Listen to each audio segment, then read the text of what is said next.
Imagine being thrown out of the only place you called home, with no hope and no one to turn to. That was Naomi's reality until one day she met a billionaire who changed everything. But this is not just a story of rescue. It's a tale of betrayal, shocking secrets, and a love that no one saw coming. How did Naomi go from a poor maid to something much greater? In a small town where news spread quickly, there lived a young woman named Naomi. She was an orphan, quiet but hardworking. Naomi had only one thing in the world, a job at a small laundry shop where she washed, ironed, and folded clothes for people who barely noticed her. The shop was not just her workplace.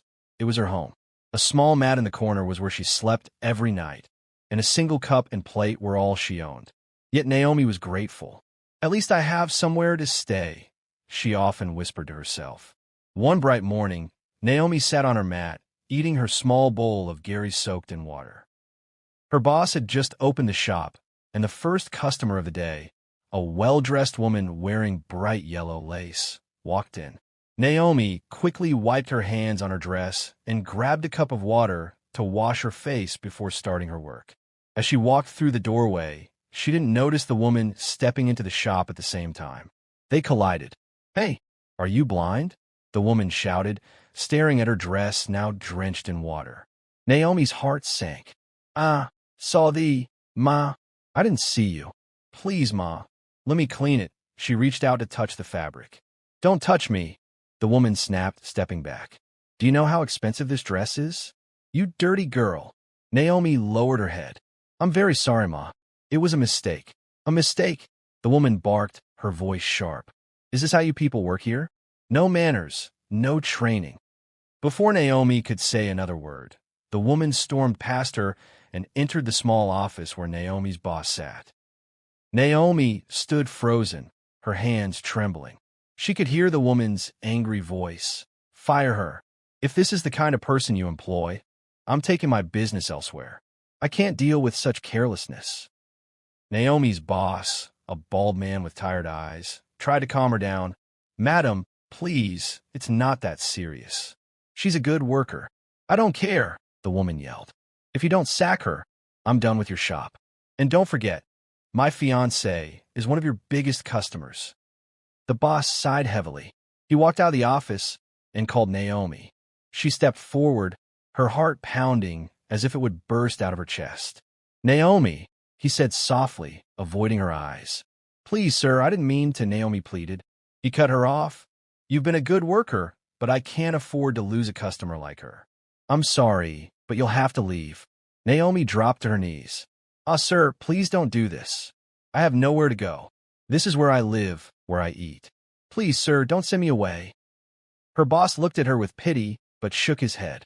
"Naomi, I'm sorry. My hands are tied." The well-dressed woman stood at the doorway smirking. "That will teach you to watch where you're going," she said before leaving with a loud scoff. Naomi sat on the floor, tears streaming down her face. Her world had just crumbled. Where'd she go? How would she survive? The day was just beginning, but for Naomi, it already felt like the end. She looked up at her boss one last time. "Sir, please. I don't have anywhere to go. I will work harder. I will wake up earlier. Please don't send me away." Naomi begged, her voice trembling. Her boss sighed deeply, rubbing his forehead. "Naomi, it's not about your hard work. You know I appreciate you, but that woman is my best customer. If I lose her, it will affect my business. I'm sorry. You have to leave. But where will I go?" Naomi cried. "This is the only place I have. How will I eat? Please, sir, have mercy on me." "Naomi," he said, avoiding her teary eyes, "I've already made up my mind. You can't stay here anymore. Just pack your things." Naomi felt like her world was crashing. She looked around the tiny shop where she had spent the last 2 years. It wasn't much, but it had been her home. She had no family, no friends, and no money. That evening, with nothing but a small bag of clothes, Naomi walked aimlessly through the streets.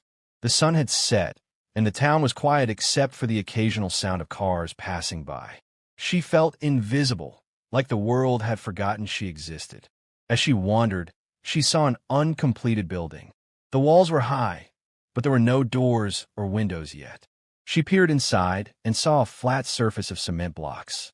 It wasn't safe, but it was better than sleeping on the street.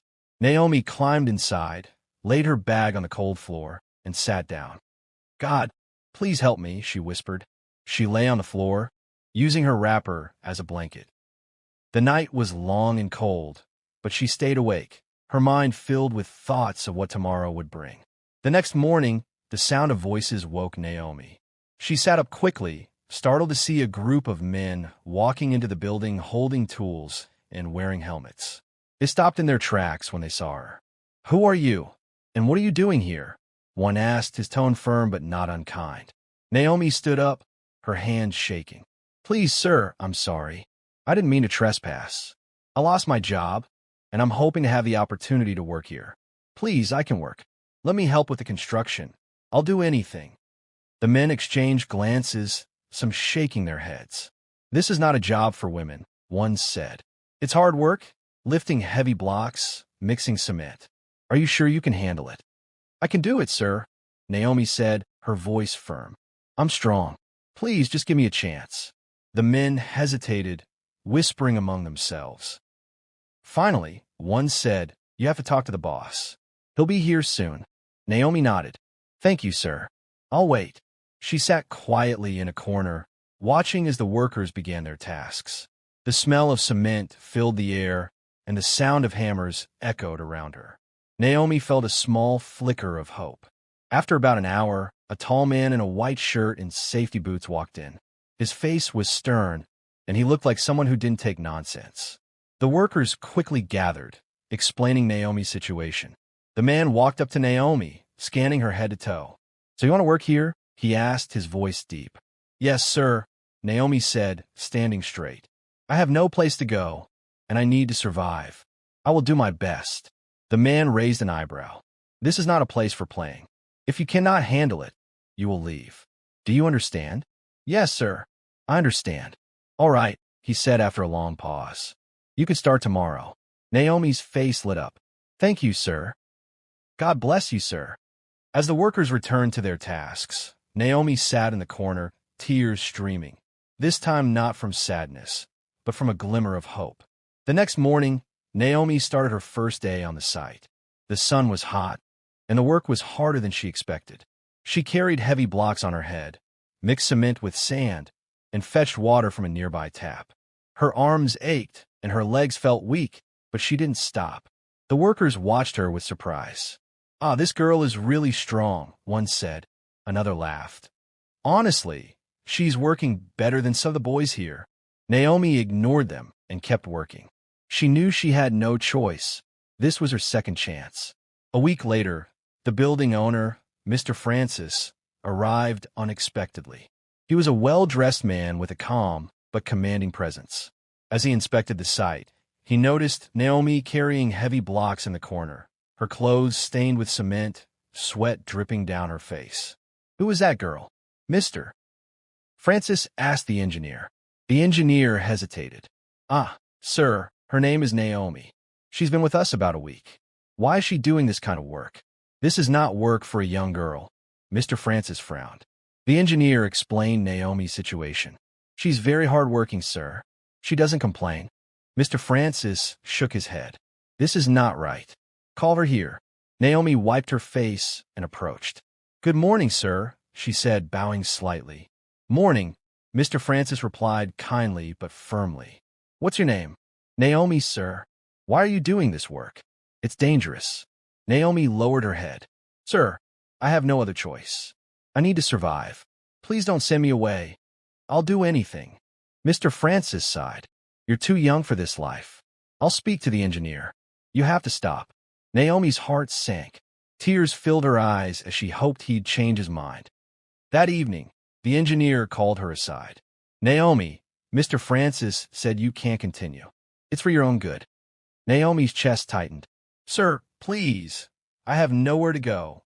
"It's not my decision," he said gently. "Every disappointment is a blessing.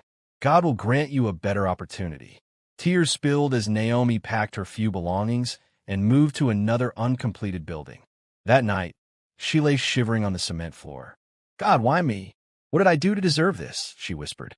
No answer came. Meanwhile, Mr. Francis went to the laundry to collect his freshly cleaned clothes. The owner greeted him warmly. "Good evening, sir. Welcome." "Good evening," Mr. Francis replied as he handed over his receipt. While waiting for his clothes, he glanced around the shop, his thoughts drifting back to Naomi. Something about her had stayed with him, and he couldn't shake the feeling that she needed help. "Excuse me," he said to the owner. "Do you know a girl named Naomi? She used to work here." The owner's cheerful expression faded. "Naomi? She had a problem with one of our customers. The woman wasn't happy and demanded I sack her. It was your fiancé, Chinny, who said she must go." Mr. Francis blinked in surprise. "Chinny? Are you sure?" "Yes, sir.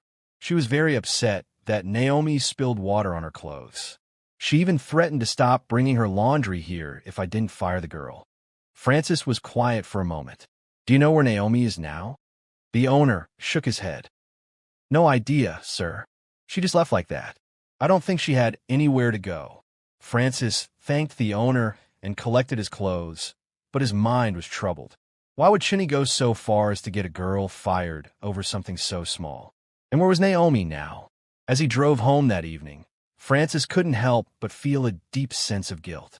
He knew he had to find Naomi, no matter how long it took. A few days later, Naomi was walking along the roadside, her slippers barely protecting her feet from the rough ground.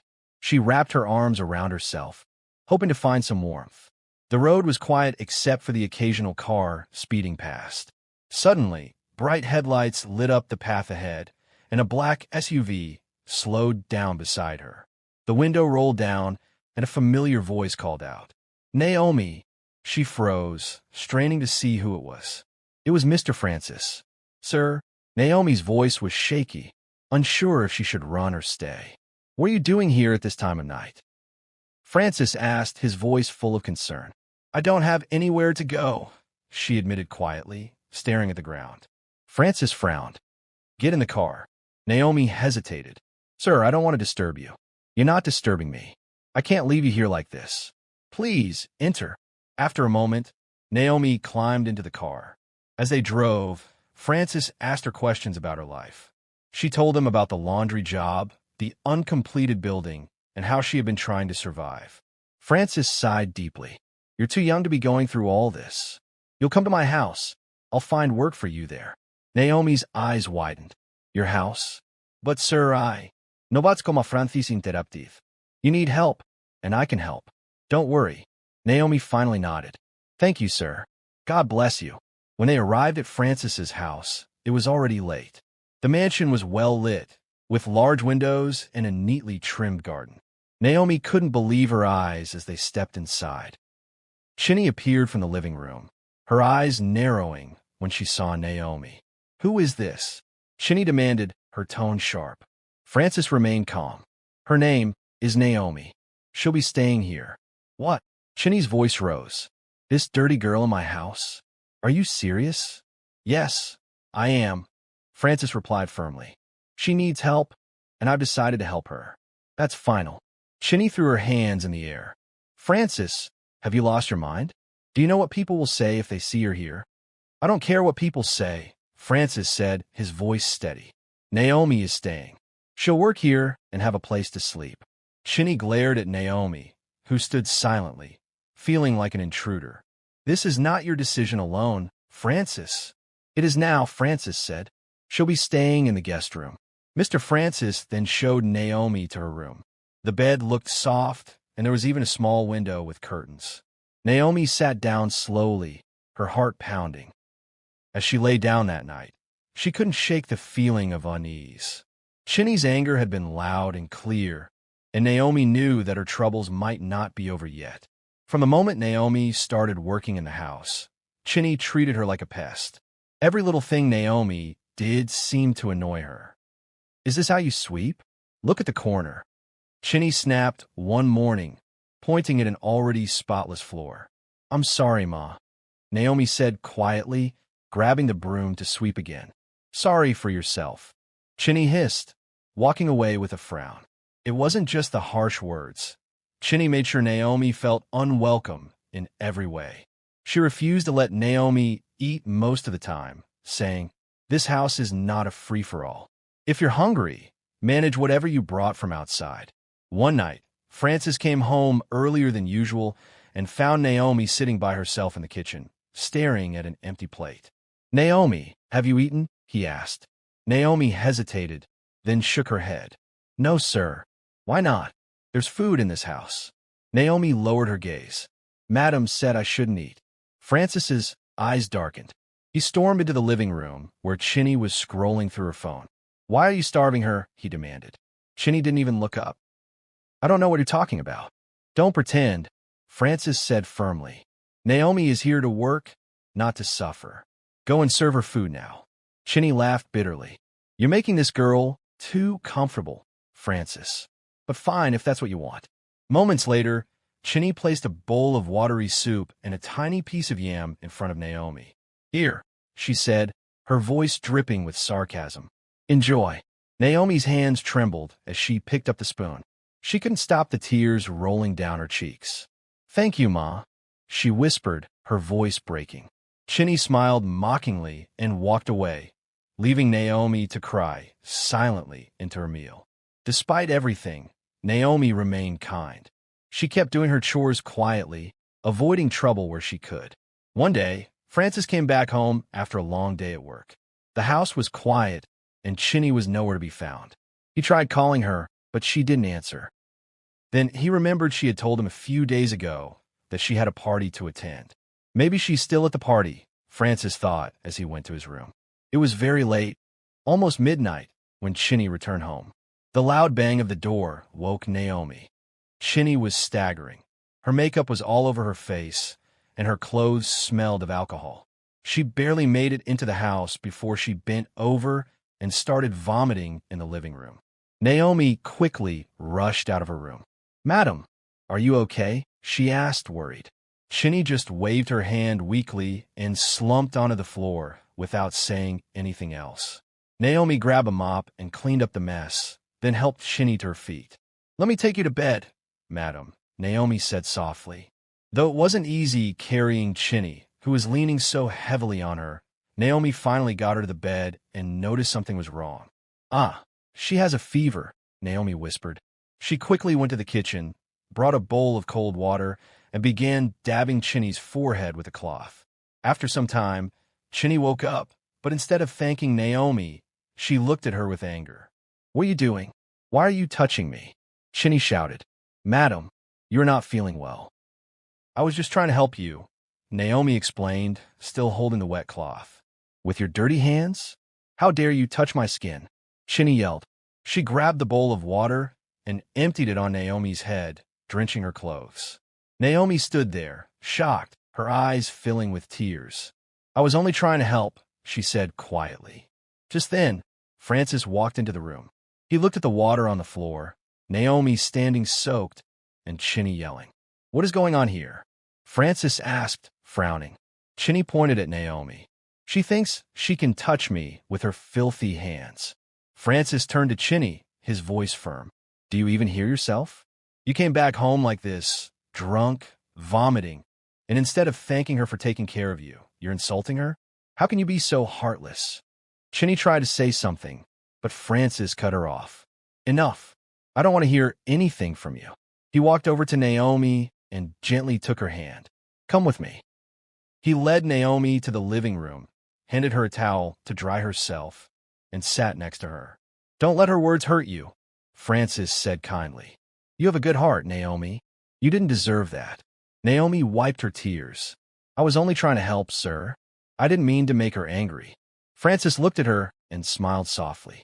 "You did nothing wrong. You're better than her in so many ways." As they sat there, something warm and unspoken passed between them. Frances couldn't stop thinking about Naomi's kindness, and Naomi felt safe in his presence. It was a moment neither of them would forget. Frances had always been a busy man, so he rarely paid attention to small details at home. But lately, something had changed. Every evening, when he came home tired, Naomi would meet him at the door with a warm smile. "Welcome, sir. How was your day?" she would ask gently. At first, Frances only gave short answers. It was fine or busy as usual. But Naomi's genuine interest made him pause. One evening, he admitted, it was stressful, honestly. Too many meetings. Naomi nodded with understanding. Sorry, sir. You've been working hard. Would you like me to make you some tea? Francis blinked. It was such a simple gesture, but it touched him deeply.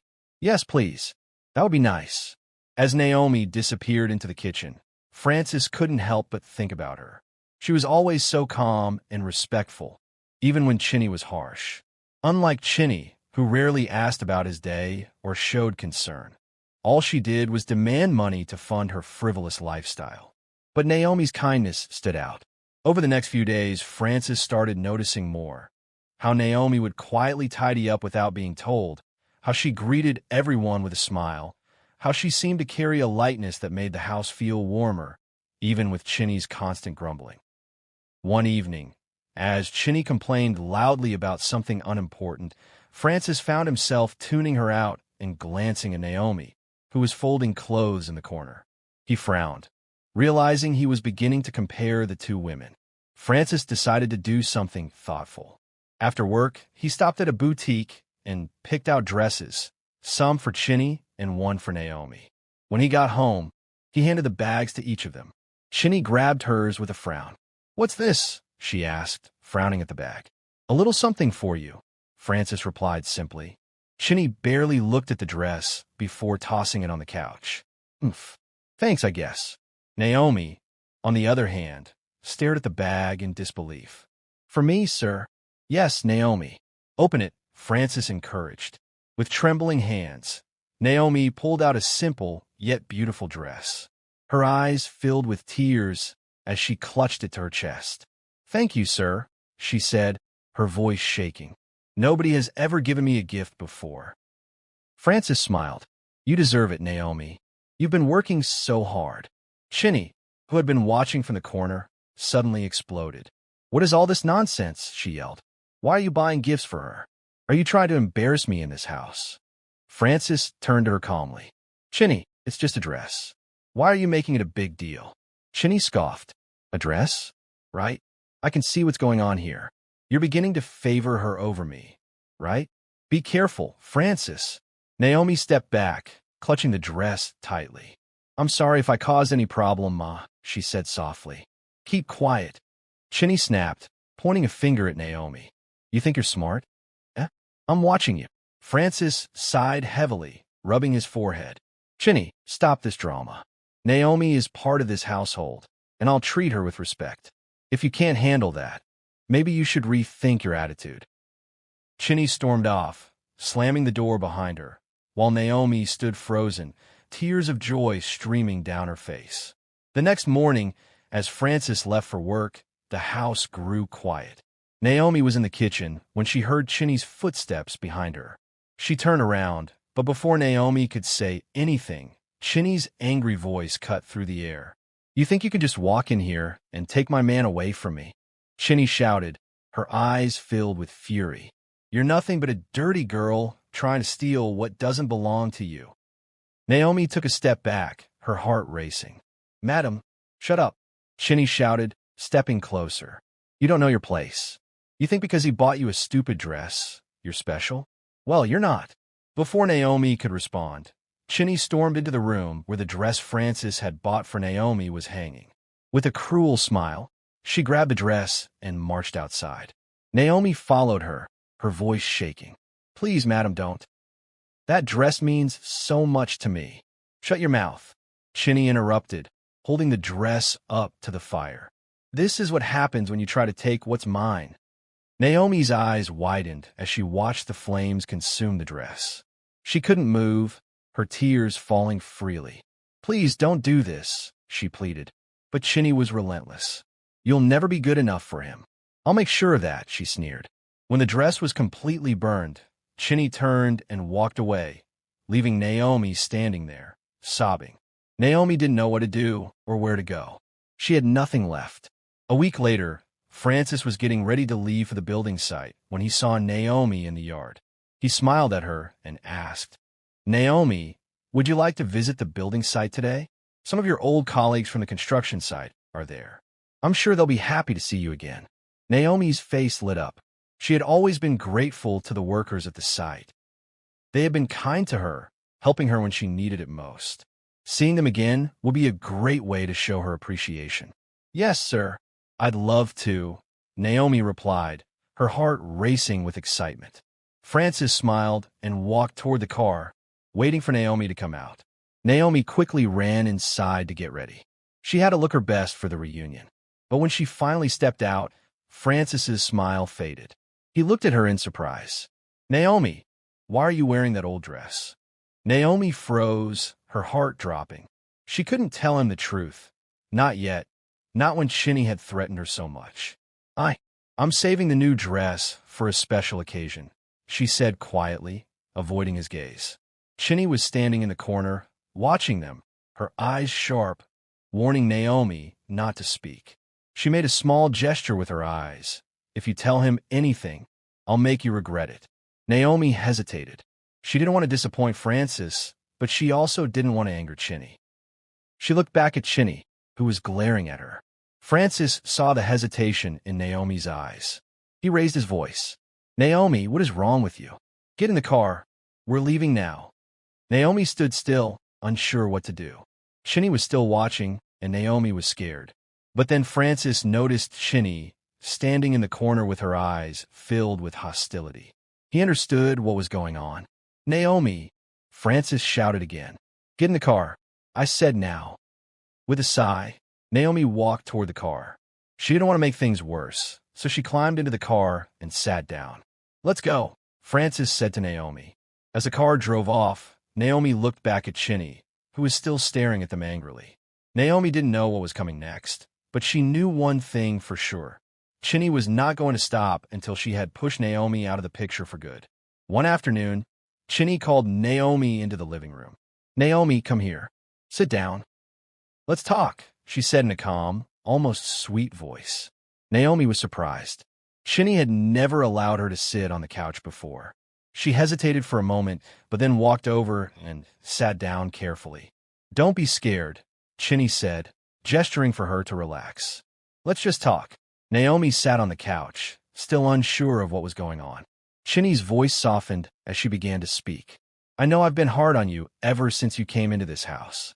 I've said things I shouldn't have, and I've treated you badly. But today, I want to make amends. I want to treat you like my younger sister from now on. Please forgive me for all my past mistakes. Naomi blinked, confused, but then smiled lightly. Ma, I don't hold any grudges. We're good. Thanks for letting me stay in your home, she said, trying to match Chinny's tone. For a moment, it seemed like the tension had lifted. Chinny smiled back, and there was a warmth in her eyes that Naomi hadn't seen before. Can I ask you for a favor? Chinny asked, her voice gentle. Anything, Ma, Naomi replied eagerly. Chinny smiled. I'm not good at cooking. Can you make some noodles for me? Naomi's face lit up. She was happy to do something for Chinny, especially since things seemed to be improving. Of course. I'll make it right away. She hurried to the kitchen and cooked the noodles, bringing a bowl to Chinny when it was ready. Chinny looked pleased as Naomi set the bowl in front of her. Then Naomi excused herself and went to her room, thinking everything was fine. A few seconds later, she heard Chinny's voice shouting from the living room. Naomi's heart skipped a beat as she rushed out to see what had happened. Madam, what happened? Naomi asked, her voice trembling. Chinny was standing, her face twisted in anger. So you want to poison me? She yelled. What did I ever do to you? Naomi's mouth fell open in shock. Madam, I didn't put anything in your food. Please believe me, she said, trying to stay calm. Chinny pointed an accusing finger at Naomi, tears streaming down her face. I saw you with my own 2 eyes. You put something in my food. This wicked girl wants to take my life, she cried out, looking at Francis as he walked into the room. Francis was confused, looking between the 2 women. What's going on here? He asked, his voice tense. Chinny cried louder, pointing at Naomi. Look at her. She's the one. She's trying to poison me, she shouted, practically wailing. Naomi stepped forward, trying to explain herself. Madam, I swear I didn't put anything in your food. I was just trying to help. But Chinny wasn't listening. She continued to shout, her eyes wide with fake fear. She's lying, Francis. She's poisoned my food. Naomi, desperate to prove her innocence, couldn't take it anymore. She grabbed the bowl of noodles that Chinny had barely touched and, without a second thought, ate a large spoonful in front of them. "There, you see," Naomi said, swallowing the noodles. "There's nothing in your food. I didn't poison you." But before she could finish speaking, Naomi felt a sharp pain in her stomach. She doubled over, clutching her belly as the room spun around her. "Naomi!" Frances shouted, rushing toward her as she felt her knees, gasping for air. "What's happening? Are you okay?" Naomi screamed in pain, her vision blurring. I don't know. It hurts," she cried, tears streaming down her face. Chinny stood at the side, watching Naomi in silence. Then a wicked smile appeared on her face, and she started to laugh. "I told you, Frances," she said, almost happy. "I saw her with my own eyes. She poisoned the food." Frances was in a panic. He turned to Naomi, who was now lying on the floor, clutching her stomach, her breathing shallow. "Naomi," he shouted, "hold on. I'm taking you to the hospital." He scooped Naomi up in his arms and rushed out of the house, his mind racing. He couldn't believe what was happening. What had Chinny done? Was this all a trick? Naomi slowly opened her eyes in the hospital bed. The soft beeping of the machines was the first thing she heard.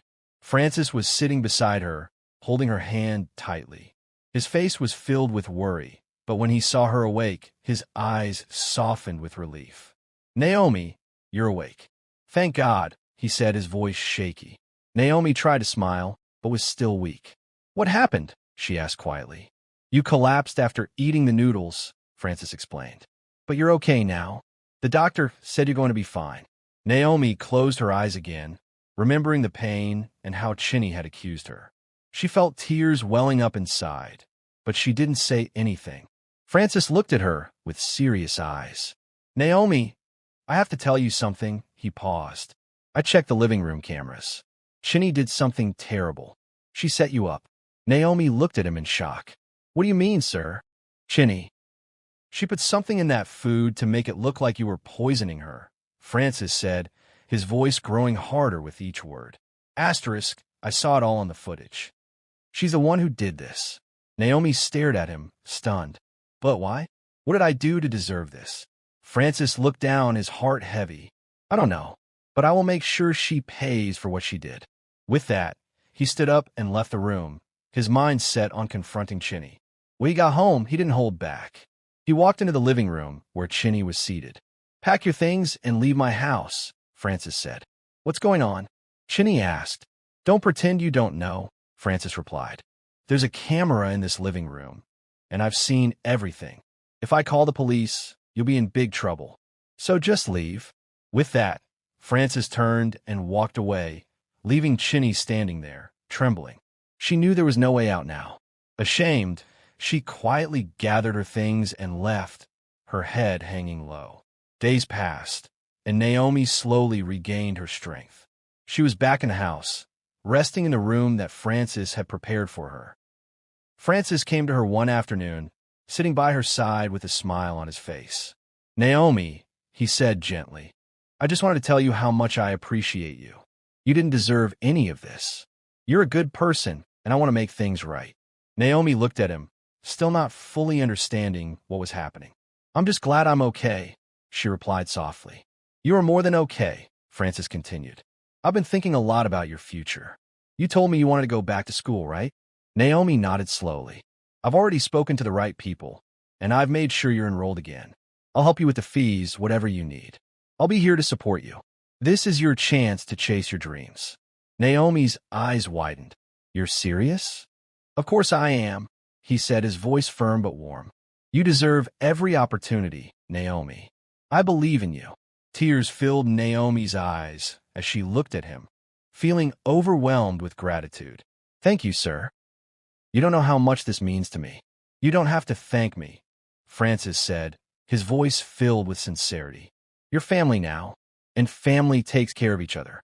Naomi smiled, feeling a warmth she had never felt before. For the first time in a long time, she felt like she had a real chance at a future where she could finally be free of fear and doubt. And with Francis by her side, Naomi knew she could do anything. She wasn't alone anymore.